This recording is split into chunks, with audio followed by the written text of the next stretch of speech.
Hello again, and welcome back. Sorry for that abrupt ending last time. Ozzy was going crazy.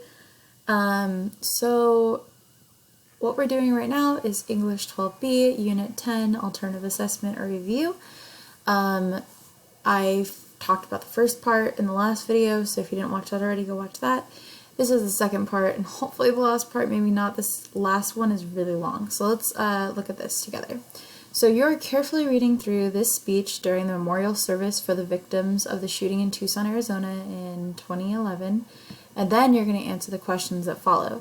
If you know me, you know I like to read the questions first, so I know what it is that I'm looking for. So after reading the speech, what is the main purpose of the speech? So is it to inform Americans of the details of the attack and how to prepare for the future one? Is it to entertain Americans with a powerful story about loss and tragedy?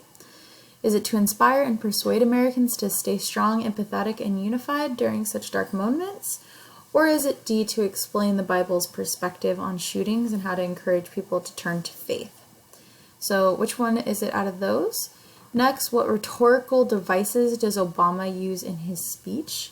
Right? So select all that apply. So look for any examples. I might even pull out a highlighter or colored pens or something and do like, okay, blue is repetition. So anytime he repeats something, I'm going to put it in blue. Anytime he uses a simile, a comparison using like or as, I'm going to put it in green. Anytime he uses parallel structure, so the repetition of grammatical structure, I'm going to highlight that in yellow. Irony, pink. Allusion, orange. So remember, irony is the opposite of what's expected, right? So firehouse catching on fire, something like that. Allusion, so a reference to the Bible or something famous, right? Alliteration is bouncing boys bought bacon, right? Ba ba ba. That one might be black. Rhetorical questions, questions that aren't meant to be answered. Maybe I'll circle those. So you want to just check any of the ones that are present, right? And if it's highlighted in there, even easier for me to see, like, that's where they saw that. Maybe I hadn't originally seen it when I was going, like when the person made the answer key, right? But if you put it in there and then I can see it, what you were thinking, maybe I will see it and they didn't or something. Which of these lines from Obama's speech appeals to emotions of his audience, right? So something they're feeling. A, scripture tells us that there is evil in the world and that terrible things happen for reasons that defy human understanding. B, for the truth is none of us can know exactly what triggered this vicious attack.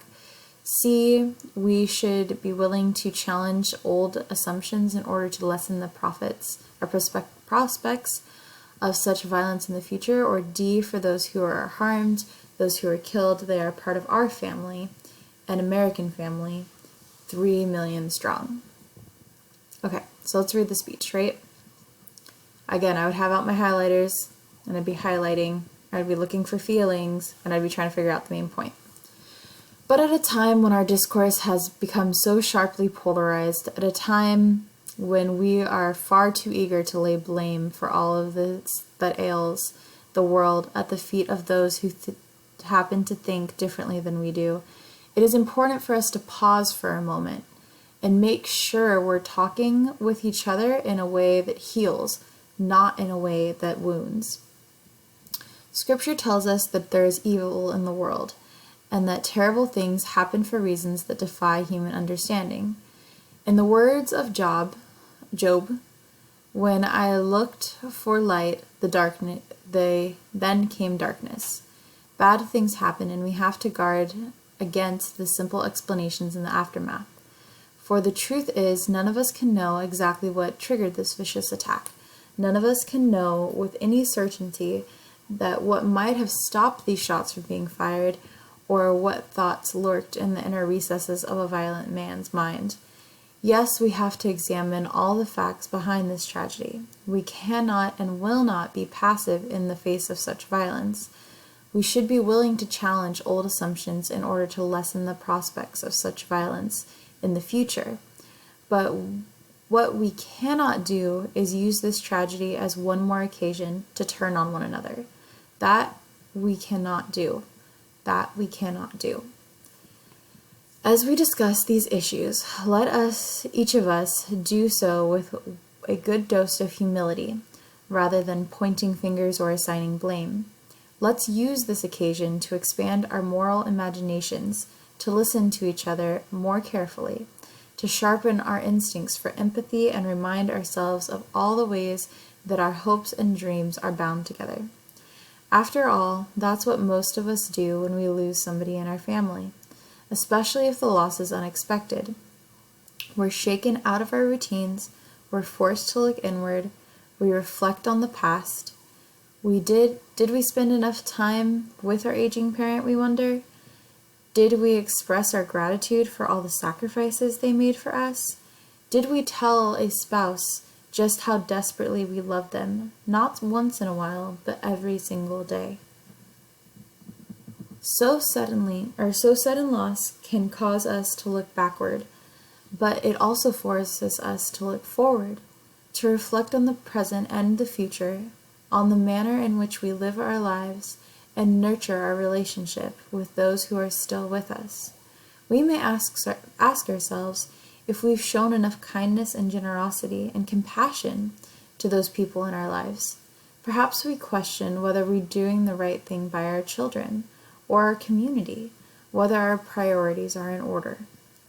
We recognize our own mortality, and we are reminded that in the fleeting time we have on this earth, what matters is not wealth or status or power or fame, but rather how well we have loved and what small part we have played in the making of the lives of other people better. And that process of reflection, of making sure we align our values with our actions, that, I believe, is what tragedy like this requires. For those who are harmed, those who are killed, they are a part of our family, an American family, 300 million strong. Okay, I love Obama's speeches. They always give me goosebumps. Okay, so here's the next one. We have to read this, then answer these questions. So I'm going to read the questions first.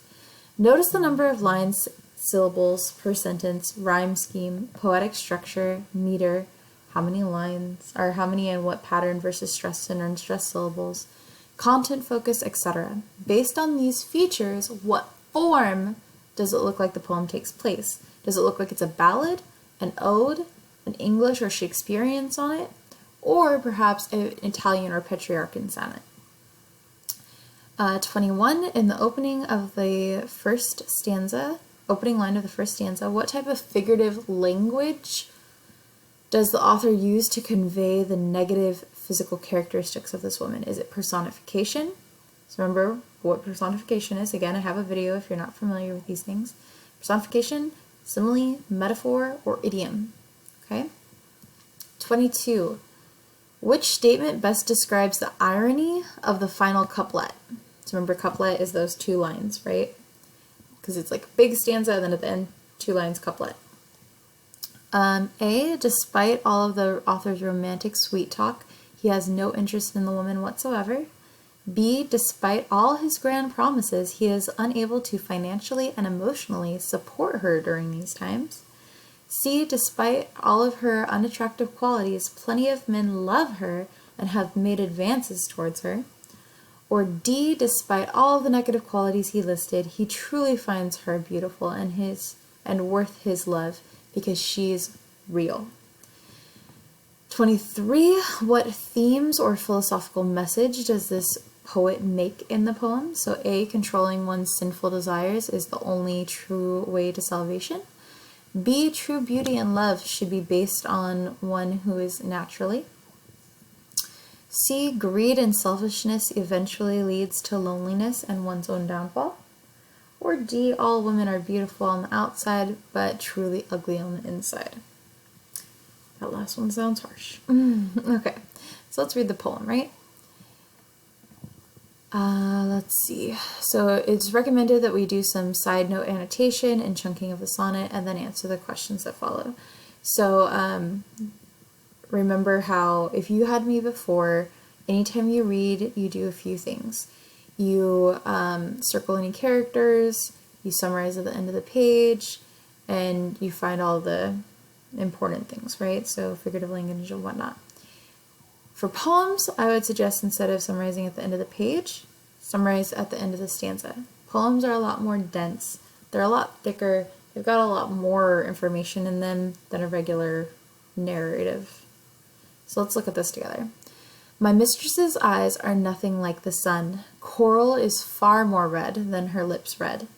If snow be white, why then her breasts are dun. If hairs be wires, black wires grow on her head. I have seen roses demasked, red and white, but no such roses I see in her cheeks. And in some perfumes is there more delight than in the breath that from my mistress reeks. I love to hear her speak, yet well I know that music hath a far more pleasant sound. I grant I never saw a goddess go. My mistress, when she walks, treads on the ground, and yet by heaven I think my love as rare as any she belialed with false compare. Okay, so that's the poem there. Those are the questions. This next part is very long. Okay, so we're going to read the descriptive excerpt and then answer the following question. There's just one question, so let's look what we're looking for. Based off of what you read, what can you conclude about Victorian fiction? A, Victorian literature tends to focus on social issues such as class disparities. So class disparities means like the upper class has more and the lower class has less, right? B, Victorian literature enjoys dabbling, so dipping their toes into basically fanciful, imaginative premises such as adventurous time travelers. C, Victorian literature was written in elevated language to celebrate the progress of the elite entrepreneurs. So entrepreneurs are businessmen, basically, people who started their own business. D, Victorian literature primarily focuses on religious faith and moral dilemmas of sinfulness. So like struggling whether or not you want to sin, basically, or do something that goes against religion. So here we go. History of realistic Victorian novels. The realistic novels and its formation. The realistic novel was quite different than what has been seen with earlier literature. The most popular form of literature had always been poetry. The realistic novel changed that. This form of literature used journalistic techniques in order to make sure that the literature something closer to real life with facts and general stereotypes of human nature. The attention to detail was made just to report the facts, not commenting or judging on the scene or character. The novels were about the common man, which also happened to be the struggles of the lower class. These struggles usually included a lower class citizen trying to gain upward mobility or move up in their classes, move up in life, get more money, all that stuff. Thus a subgenre called social realism was born. One of the most popular novels of this time is in the social realism genre. In Charles Dickens' Great Expectations, the novel goes through a boy named Pip's life as he unexpectedly comes into money and is asked to become a gentleman. By the way, Great Expectations should be italicized. It's frustrating me that it's not. The novel follows Pip's struggles and focus on telling the whole truth about the character, both his good and bad actions and the reasons behind them. He was meant to be a very tangible person, one that the average person of this time could relate to. Pip was written to be a very real character with all of his flaws and positive attributes. The rise of the novel. Prior to the Victorian era, poetry had been the dominant form of literature. However, changes in this structure saw the novel rise in popularity. Class structure saw the novel rise in popularity. As the middle class expanded and more people became literate or able to read, the popularity of the novel exploded. These works also became more accessible as a result of the Industrial Revolution, and the expansion of newspapers and periodical press, like things that came out every now and again.